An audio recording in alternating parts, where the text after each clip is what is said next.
Hello नमस्कार दोस्तों, स्वागत है आपके अपने YouTube channel DS Rajput education में। तो साथियों, आज आप लोग देखने वाले हैं यूपी टेट में आपके जो बाल विकास से संबंधित सिद्धांत पूछे जाते हैं। दोस्तों, इसकी एक आपको धांसू ट्रिक लेकर आया हूं, जो कि हमारा ये पार्ट 2 है। इससे पहले एक वीडियो डल चुकी है, अगर आपने वो नहीं देखी है तो आप लोग ज़रूर देखिएगा। आप लोगों को चैनल में जाना होगा, चैनल में आपको वो वीडियो मिल जाएगी, ठीक है। तो दोस्तों, अगर आपको ये ट्रिक याद नहीं हुई तो दोस्तों, अगर आप लोग चाहें तो चैनल को अनसब्सक्राइब भी कर सकते हैं और वीडियो को डिसलाइक भी मार सकते हैं। अगर आपको याद करा दिए मैंने, तब तो आपको सब्सक्राइब करना होगा चैनल को, अगर आप लोग नए हैं, और वीडियो को लाइक करना होगा और अपने दोस्तों में शेयर करना होगा। आपको केवल वीडियो देखना है, ठीक है। आपको वीडियो बीच में छोड़कर नहीं भागना है, ठीक है। अगर आपको याद हुए तो आपको क्या करना है, चैनल को सब्सक्राइब करना है अगर आप लोग नए हैं, और वीडियो को लाइक करना है और अपने दोस्तों के साथ शेयर करना है। तो चलते हैं, अपन देखते हैं ट्रिक। दोस्तों, आपने अभी ऐसी ट्रिक कहीं और नहीं देखी होगी। अगर आपको अच्छी लगे तभी आप लोग लाइक करना और चैनल को सब्सक्राइब करना और अपने दोस्तों के साथ शेयर भी करना, ठीक है। तो देखते हैं अपन लोग ट्रिक। तो दोस्तों, जैसा कि जो भी हमारे भाई बहन ने पहली वीडियो देखी है उनको पता ही चल गया होगा कि सर कैसी ट्रिक बताते हैं और याद होता है कि नहीं होता है, ठीक है। तो ये हमारा भाग सेकंड है, जो कि दूसरी वीडियो में लेकर आया हूँ। अगर आपको वो पसंद आई हो तो ज़रूर आप लोगों ने उसमें कमेंट भी किया था कि सर वीडियो अच्छी है, आप लोग दूसरी भी वीडियो बनाइएगा। तो आप लोगों के लिए ये हैंड राइटिंग के द्वारा आपको एक सेट तैयार किया गया है और ये आपको दूसरा भाग है। इसमें भी आपके 15 ही आपके सिद्धांत दिए गए हैं, जो कि बाल विकास में आपको 5 से 10 नंबर तक के आपको पूछ लिए जाते हैं, ठीक है। तो अब अपन लोग देखते हैं, यहाँ पर दिया हुआ है पहला त्रितत्व सिद्धांत। तो त्रितत्व सिद्धांत किसने दिया था? रॉबर्ट स्टेनबर्ग ने, ठीक है।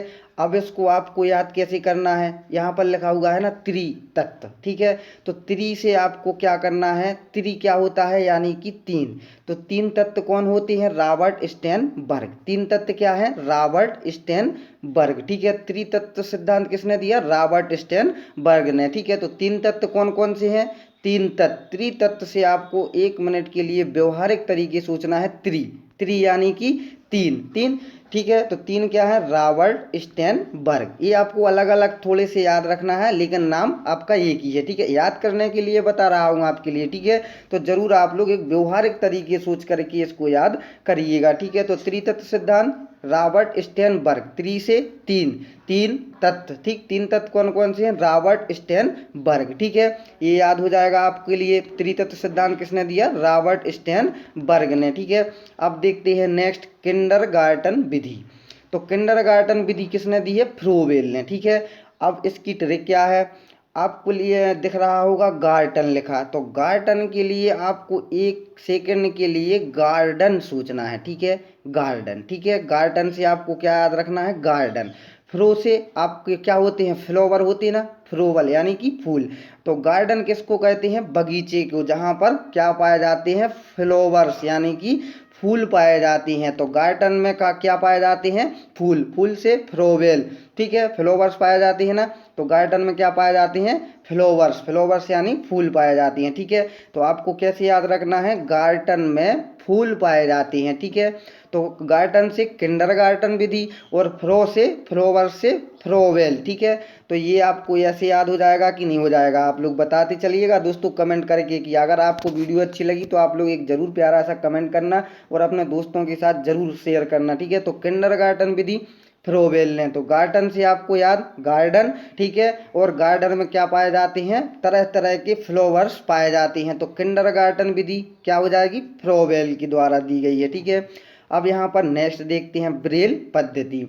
तो ब्रेल से आपको एक कॉमन सा शब्द जो है वो दिख जाएगा, ब्रेल, ठीक है। तो ब्रेल से आपको ब्रेल याद रखना है, ठीक है। यहाँ पर ब्रेल पद्धति तो लुइस ब्रेल ने दी हुई थी, ठीक है। तो ब्रेल से आपको ब्रेल याद रखना है। अब दिया हुआ है नेक्स्ट, गाल्टन विधि। डाल्टन विधि, तो डाल्टन विधि किसने दी थी? हेलेन पार्क हस्ट ने, ठीक है। तो अब आप लोग इसकी भी ट्रिक देखिएगा। पार्क याद रखना है आपको, हेलेन पार्क हस्ट आपको याद ही हो जाएगा। तो पार्क से आपको क्या क्या याद रखना है? पार्क आपने देखा ही होगा, आप लोग कहीं घूमने गए भी होंगे किसी ना किसी पार्क में, तो आपको पार्क से याद रखना है वो वाला पार्क जहां आप लोग घूमने जाते हैं, ठीक है। और गाल्टन से डाल्टन से, सॉरी दोस्तों, डाल्टन से आपको डाल याद रखना है, ठीक है, डाल, टा हटा दीजिएगा, अभी आप लोग डाल याद रखिएगा। तो जब भी आप लोग पार्क में जाते हैं तो वहाँ आपको पेड़ों में जो डालें मिलती हैं उससे आपको रखना है याद, ठीक है। तो पार्क में जब आप लोग जाओगे तो वहाँ पर आपको डालें मिलेंगी, जो भी आपको पेड़ पौधे मिलेंगे उसमें डाल भी मिलेगी, तो डाल से आपको याद रखना है डाल्टन। और पार्क में जाना है आपको तो हेलेन पार्क हस्ट, ठीक है। तो ये याद हो जाएगा ना आपको। तो क्या हो जाएगा, डाल्टन विधि किसने दी थी, हेलेन पार्क हस्ट ने। तो पार्क से आपको क्या याद रखना है, पार्क, जहां आप लोग घूमने जाते हैं। तो पार्क में आपको जो पेड़ पौधे मिलती हैं उसमें तरह तरह की डालियां मिलती हैं, डालें मिल होती हैं उनमें, ठीक है। तो डाल से आपको डाल्टन, पार्क से हेलेन पार्क हस्ट, ठीक है, ये भी आपको याद हो जाएगा। अब नेक्स्ट देखते हैं आपका जो सिद्धांत है, सर्वाधिक उपयुक्त जीवित रहता है। ये सिद्धांत किसने दिया था, तो ये सिद्धांत जो दिया था आपका डार्विन ने दिया हुआ था, ठीक है। तो ये किसने दिया हुआ था,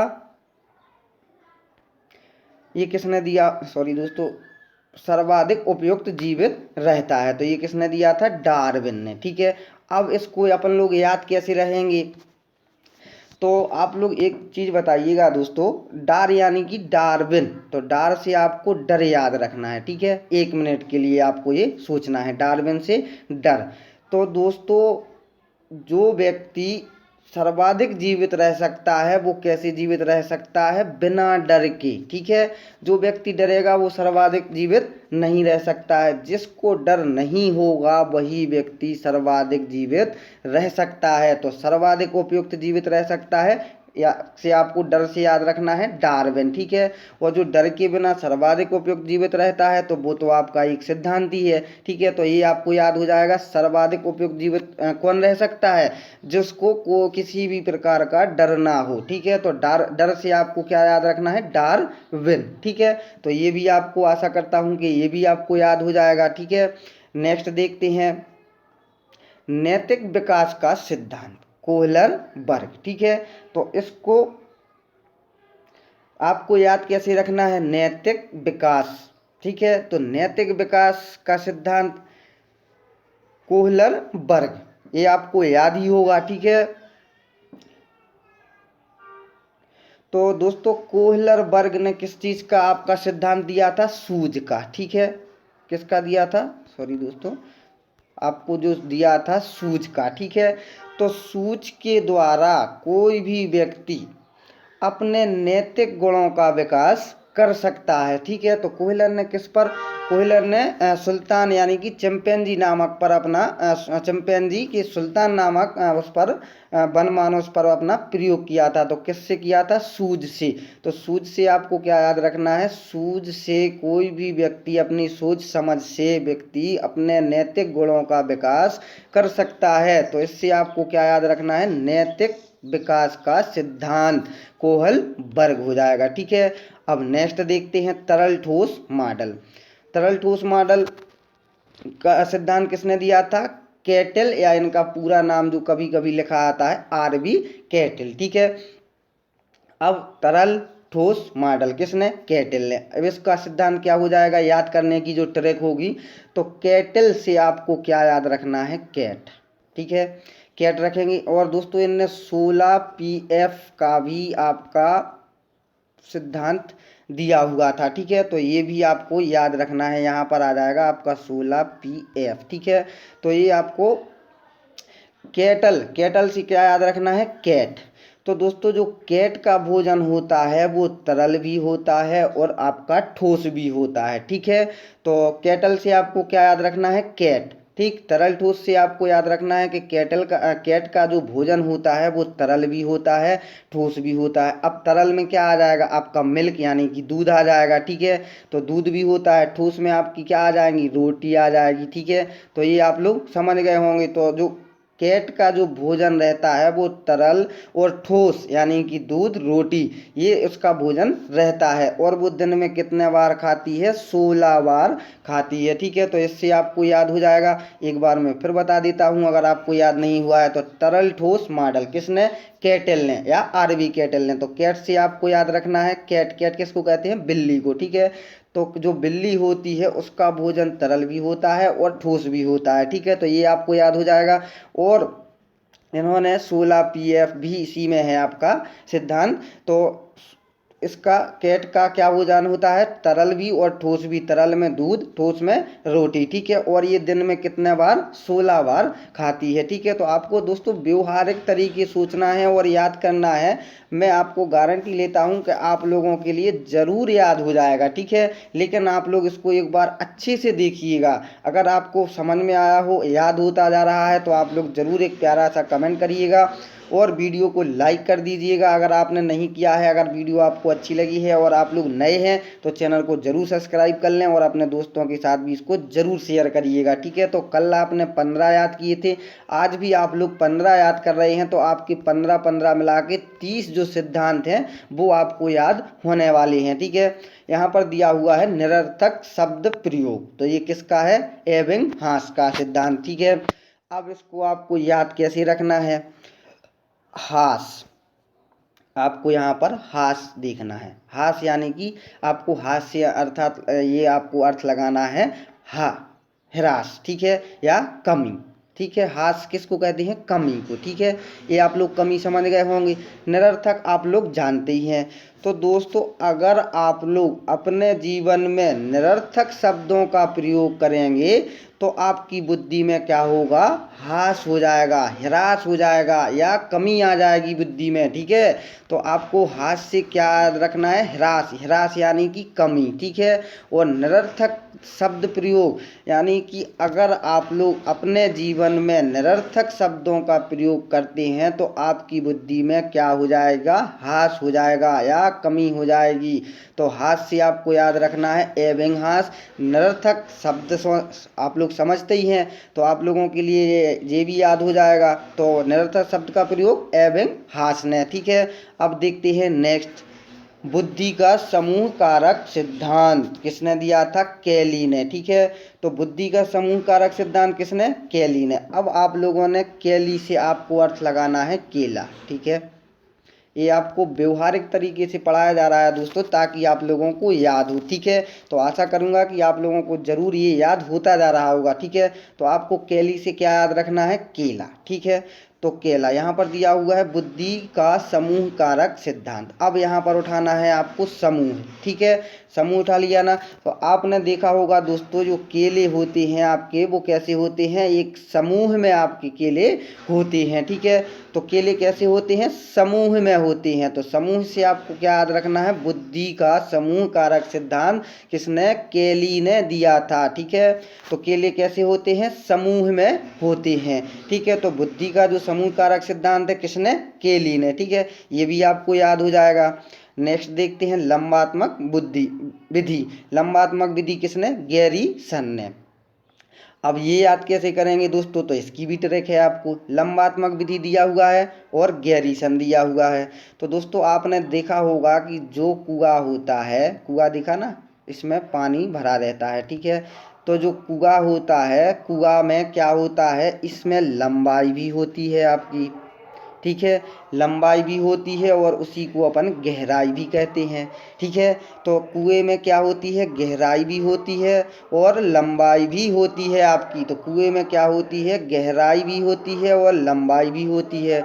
तो लंबाई से आपको याद रखना है लंबात्मक और गहरी से आपको याद रखना है गहरा या गहराई भी होती है। ठीक है, तो लंबात्मक विधि किसने, गैरीसन ने। ये भी आपको याद हो जाएगा कि नहीं हो जाएगा। ठीक है, तो लंबात्मक विधि किसने, गैरीसन ने। तो आपने बता दिया मैंने आपको ट्रिक कि जो कुआं होता है उसमें लंबाई भी होती है और उसमें गहराई भी होती है। तो लंबात्मक विधि किसकी, गैरीसन की। ठीक है, नेक्स्ट देखते हैं बेसिक शिक्षा पद्धति। तो ये कौन किसने दी थी, महात्मा गांधी ने। तो ये आपने पढ़ा ही होगा कि महात्मा गांधी ये थे, ये साधारण व्यक्ति थे। साधारण यानी कि अहिंसावादी थे। ठीक है, हिंसावादी ये नहीं थे, अहिंसावादी थे, यानी कि ये साधारण यानी कि बेसिक व्यक्ति कौन थे अपने भारत के? महात्मा गांधी जी थे। ठीक है, तो इन्होंने क्या चीज़ दिया था? बेसिक शिक्षा पद्धति। किसने? महात्मा गांधी जी ने। ठीक है, ये आपको दोस्तों याद कराने के लिए है, याद रखना आप लोग। ठीक है, यहाँ पर दिया हुआ है सुजनन शास्त्र के पिता कौन है? गाल्टन। अब इसको याद करेंगे, इसको भी ट्रिक से याद करेंगे। वो कैसे याद करेंगे? ठीक है, तो वो ऐसे याद करेंगे, देखना आप लोग। यहाँ पर दिया हुआ है सुजनन, ठीक है, सुजनन। यहाँ पर गाल्टन दिया हुआ है, तो गाल्टन से आपको केवल गाल याद रखना है। ठीक है, गाल, यहाँ पर गाल याद रखना है। सुजनन से सूजना, ठीक है, सूजना। यहाँ पर आपने देख लिया है, सुजनन से सूजना याद रखना है, गाल्टन से आपको गाल याद रखना है। तो दोस्तों देखा होगा आपने कि जैसे कि आपके गाल यानी कि फेस यानी कि चेहरा। ठीक है, समझ गए होंगे, समझते ही होंगे गाल। तो अगर आपके दाढ़ में दर्द है, ठीक है, तो वो गाल क्या हो जाता है? आपका सूजन आ जाती है या सूज जाता है। ठीक है, तो सूजनन से आपको सूजनन, ठीक है, तो सूजना। तो आपके जो दाढ़ में दर्द हो या कोई भी गाल में दर्द हो या कोई भी हो, तो आपका गाल कैसा हो जाता है? सूजन आ जाती है। ठीक है, सूजन या सूज जाता है। तो दोस्तों आपने देखा होगा कभी कभी आपकी पिटाई भी हो जाती है, तब भी आपको सूजन आ जाती है। ठीक है, तो ये आपको याद रखना है। कैसे आप लोग याद रखेंगे? सुजनन शास्त्र के पिता, ठीक है, तो कौन है? गाल्टन।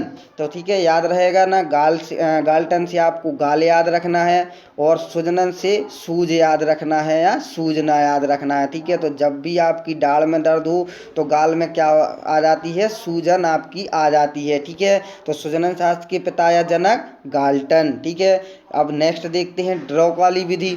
ड्रॉक वाली विधि किसने दी थी? तो ये आपको केवल इसी को आपको पॉइंट को उठा लेना है। ड्रॉक वाली जो विधि है वो ड्रैक-ओली ने ही दी थी। ठीक है, ड्रैक वाली विधि किसने? ड्रैक-ओली ने। ठीक है, केवल इतना ही है, तो आप लोग याद रख सकते हैं। ठीक है, यहाँ पर नेक्स्ट देखते हैं लंबात्मक विधि। ये शायद दूसरी बार आ गया ना, चलो ठीक है, फिर भी आप लोग समझ लीजिएगा इसको।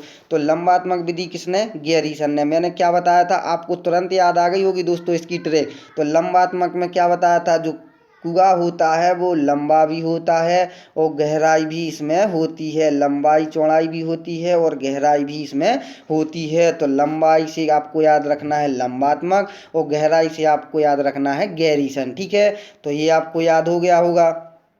अब नेक्स्ट देखते हैं मॉन्टेसरी विधि। तो ये भी आपको एक साधारण सी आपको याद रखना है। मॉन्टेसरी से आपको मॉन्टेसरी उठा लेना है। ठीक है, तो मॉन्टेसरी किसने दी थी? मारिया मॉन्टेसरी ने। ठीक है, तो ये आपको याद हो जाएगा कि नहीं हो जाएगा? ठीक है, अगर आपको ये सभी के सभी याद हो गए हैं तो आप लोग ज़रूर वीडियो को लाइक कर दीजिए। अगर आप लोग नए हैं तो चैनल को भी ज़रूर सब्सक्राइब कर लें, और अगर आपने अभी तक अपने दोस्तों के साथ शेयर नहीं किया है तो आप लोग ज़रूर दोस्तों के साथ भी इसको शेयर करिएगा। जो भी भाई बहन हमारी कोचिंग जाने में असमर्थ हैं या जा नहीं पा रहे हैं, वैसे भी अभी आपने देखा ही होगा कि ये लॉकडाउन या कोरोना का समय चल रहा है, तो वो कहीं जा नहीं पा रहे हैं, और उनके लिए दोस्तों निःशुल्क शिक्षा प्रोवाइड कराई जा रही है। इसलिए जो भी भाई बहन हमसे जुड़े हुए हैं वो घर पर बैठकर ही अच्छी से अच्छी शिक्षा का लाभ ले सकें। इसलिए दोस्तों ये मैं भी अपना हैंड राइटिंग से लिख कर के आपको एक अच्छी से अच्छी चीज़ें प्रोवाइड करा रहा हूँ, जिससे कि आपके अधिक से अधिक नंबर आ सकें। और ये भी आपके सिद्धांत जो हैं वो 5 से 10 नंबर के बीच में पूछ लिए जाते हैं। तो दोस्तों एक भी सिद्धांत आपको ऐसा नहीं रहेगा जो आप लोगों को याद ना हो। दोस्तों रटना नहीं है, केवल आपको व्यवहारिक तरीके से समझना है। आपको ट्रिक से बताऊंगा, आप लोगों को ट्रिक से ज़रूर याद हो जाएगा। तो अगर आपको याद हुआ है, वीडियो अच्छी लगी है, तो ज़रूर प्यारा सा कमेंट कर दीजिएगा और वीडियो को लाइक, ठीक है, चैनल को सब्सक्राइब और अपने दोस्तों के साथ शेयर भी इसको ज़रूर कर देना। तो दोस्तों ज़रूर देखिएगा, इसको ज़रूर पसंद किया होगा आपने। तो मिलते हैं नेक्स्ट वीडियो में, जब तक के लिए जय हिंद, जय भारत।